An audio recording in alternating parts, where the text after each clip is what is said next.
Settle in again.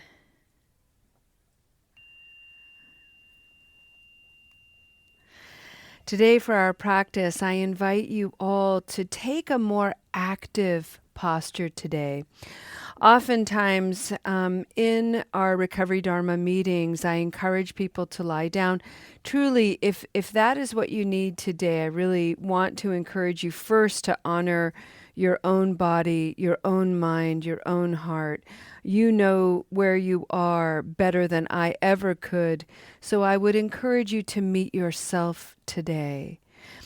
If, however, you are able to take a posture that is more active, then I'd like you to join me in sitting nice and tall. And if you're sitting in a chair, sit in a way where if your back needs to be supported, let it be supported, maybe with a pillow. What you want to try to avoid is the leaning back a little bit. If there's any way that you can keep the posture as upright as possible, just really trying to intentionally bring the core body nice and tall. And as you're sitting on a cushion or on a chair, allowing the activity in the core of the body to be so strong that you're almost light on your butt cheeks. You know, you've got a little bit of levity there. We're going to engage Saddha, which is being heart-led. So I'd like you to roll your shoulders up and then back a little bit. And as you're rolling your shoulders back, notice the musculature all around the top of your chest, right below your collarbones. See if you can feel that opening. You can even use your fingers to add a little warmth and massage to those pecs, those big muscle groups right there. Notice in your back body, your scapula kind of coming together a little bit. And then as the shoulders come down all together, find them resting. See if you can keep the heart nice and exposed. And feel free to do that a couple of times. When you finally do settle into a posture, allow the elbows to be tucked alongside the body rather than winged out. Bring them in, tuck them in, have them hug your side. Neck is nice and long, the chin is parallel to the earth. Your hands, just notice where they naturally want to rest. Either close your eyes or find something in your nearby vision to notice.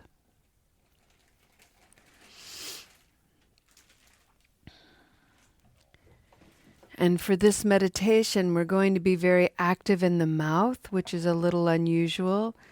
And that is make sure your mouth is closed so that you can breathe only through the nostrils, provided that's comfortable for you. And as you are noticing and bringing your awareness to your mouth, see if you can rest your tongue on your palate.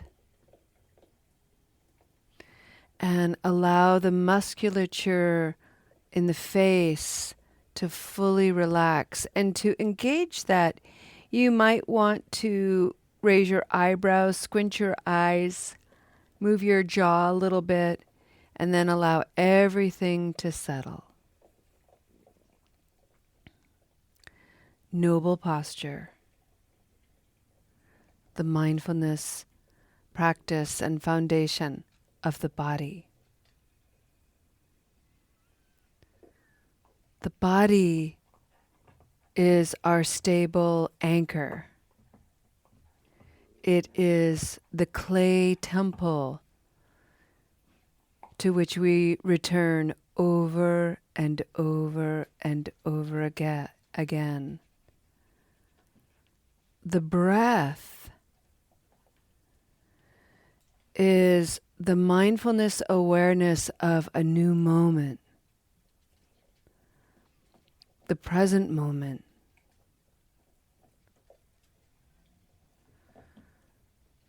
And we return to the body and the breath as a way of gently inviting the mind and the mood to come back to the present moment. Before we can do this, we have to first assess a couple of things. So assess your environment. Take note of where you are. Are you safe? Are you still or are you moving? If you're moving, obviously keep your eyes open. Scan around. Notice. Perhaps even use your vision in a new way. Allow your sights to be brighter.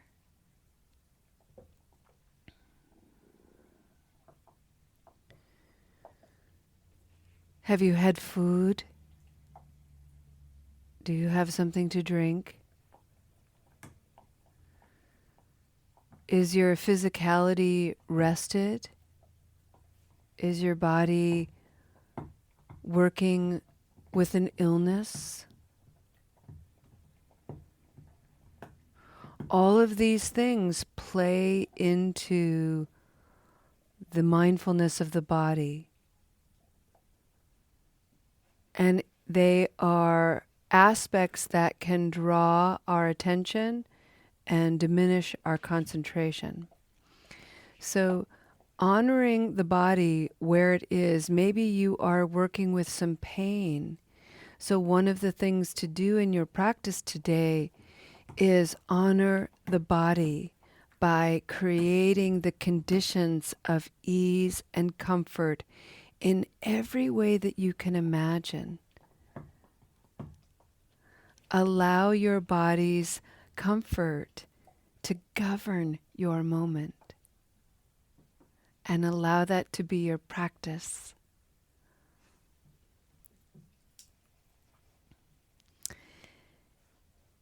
Partnering with this is your emotion, your mood.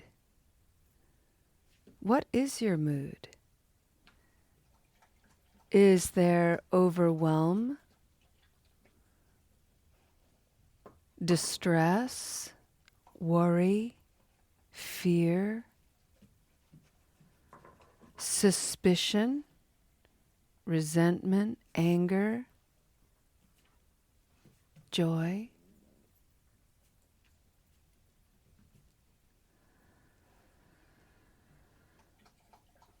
The second foundation of mindfulness is our capacity to have an equanimous spirit to notice the mood. And that simply means to allow whatever emotion is rising and falling in our consciousness to simply be.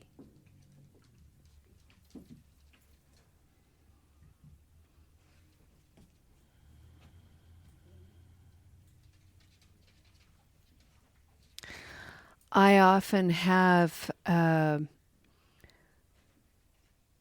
sprinkling, almost like a seasoning, if you will, to my general mood of incredulousness.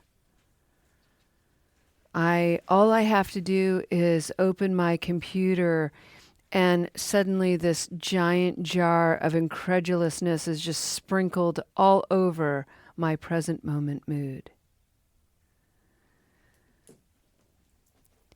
And there are times where this leaves a bitter taste in my mouth.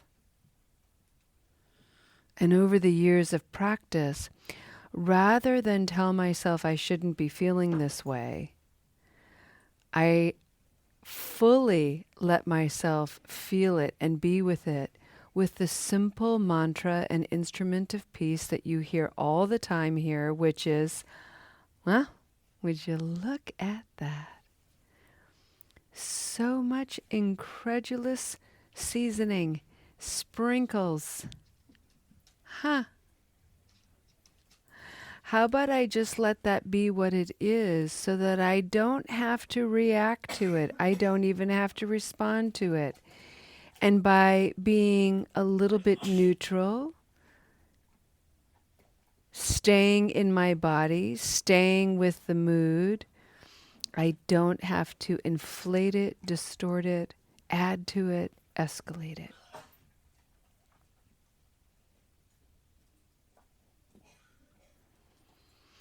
For our practice today, this is all I want to encourage, is for you to stay noble in the body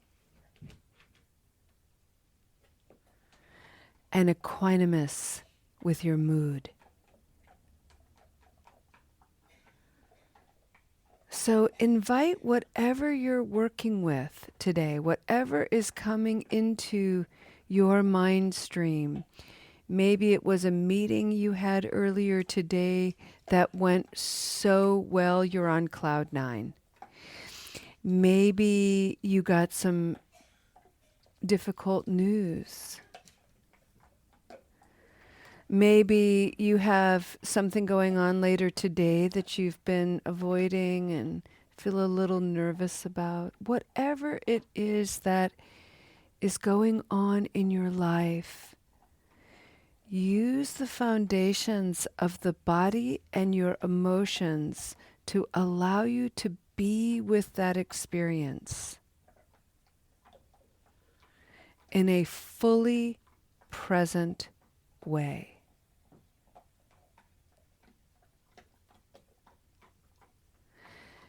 And then, when you're ready,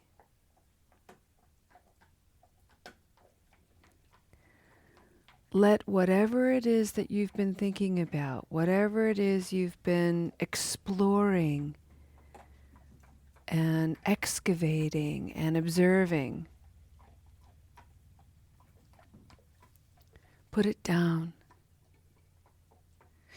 And one of the things that I like to do physically when I'm putting something down is I allow my hands to be open, palms up, resting on my thighs. And when I'm ready to just put the experience down, the exploration of my mood as it relates to whatever it is that I'm contemplating, I turn my hands over slowly and gently and I press them into my thighs.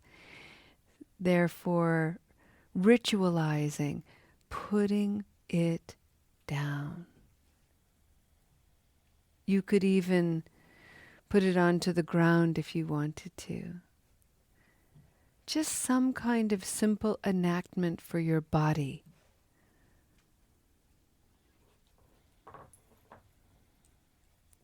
Keep the heart open and lifted as you breathe and explore your experience with the body and your mood.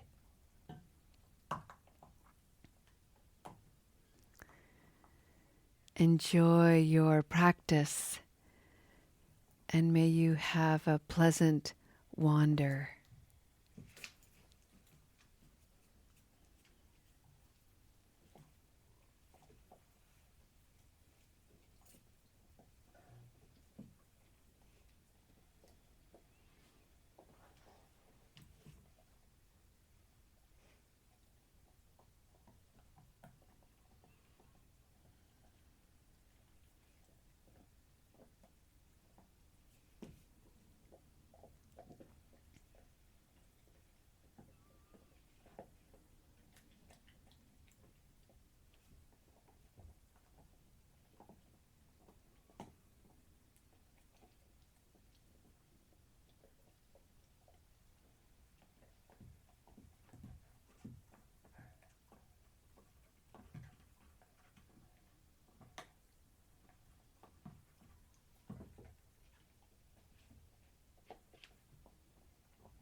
Friends,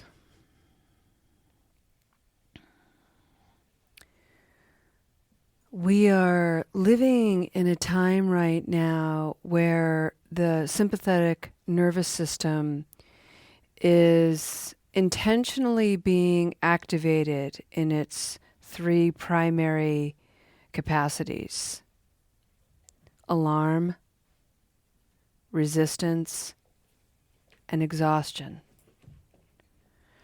There's a lot of chaos, there's a lot of uncertainty, there's a lot of dysregulation. Some of it is actually by design.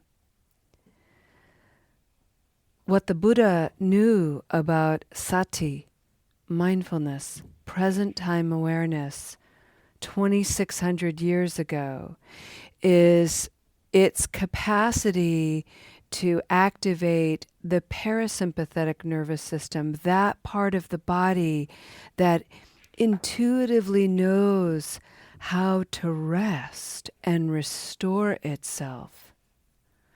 So even after the body experiences an alarm and maybe even some resistance, like, oh no, I don't want this to be happening, this isn't good, what am I going to do? And we breathe a little bit and we talk to ourselves and we're calm. That energetic load is still present in the body for a long time. And if the body has been repeatedly hit, for lack of a better word, with this alarming resistance type response, we have to take time to intentionally concentrate on the breath, on the body's, its well-being, its need for rest and nurturance. We also need to look at our emotions.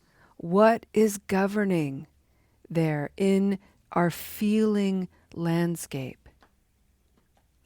And if we can do just that, it is so much more than what I observe in most people. I've been traveling, and what I see in most people is defeat,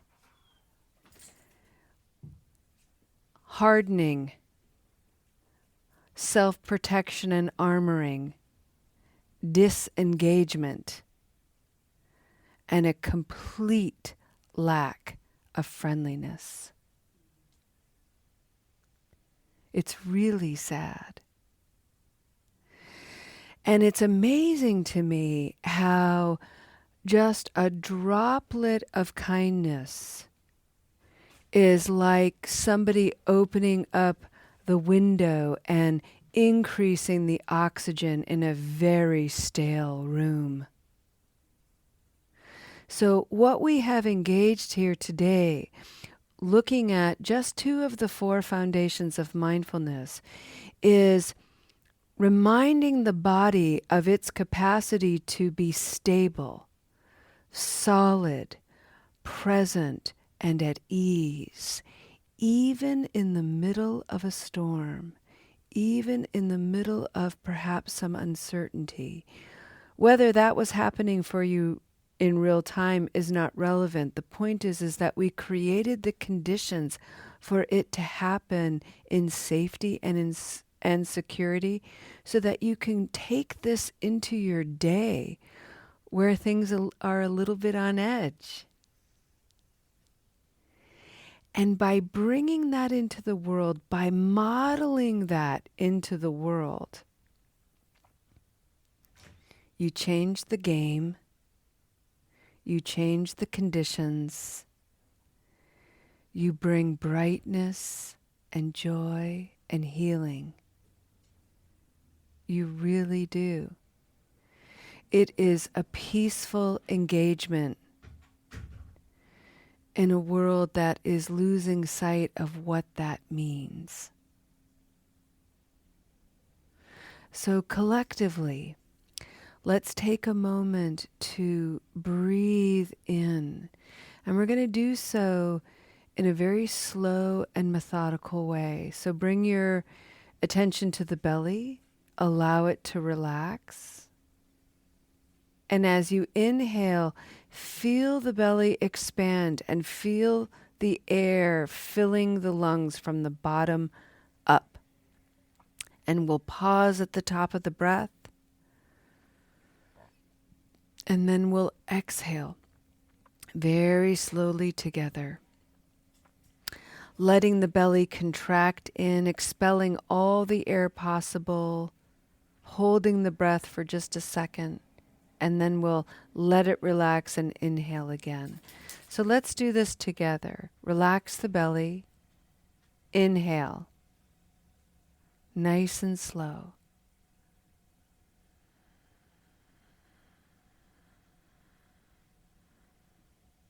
Hold the breath at the top and smile.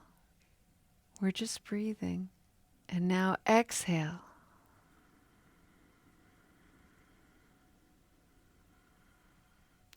Contract the belly just a little bit. Breathing in. May all beings experiencing any kind of discomfort be with us now. Breathing out. May all living beings experience ease.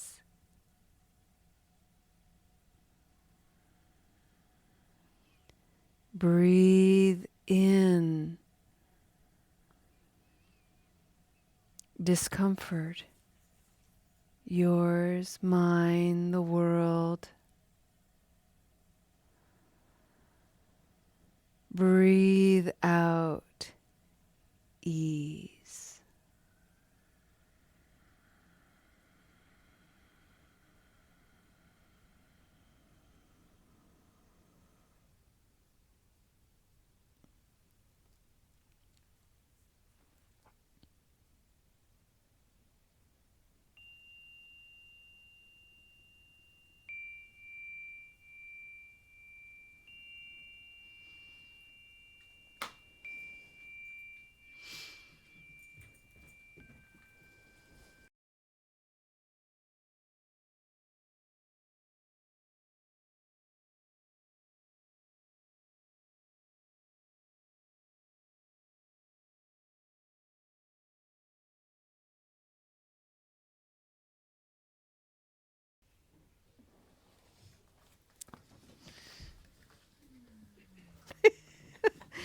Thanks, gents.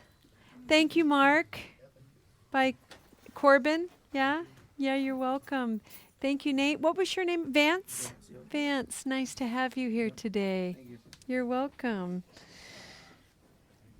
All righty. Bye, friends. Bye, you beautiful people. See you later. It's donation.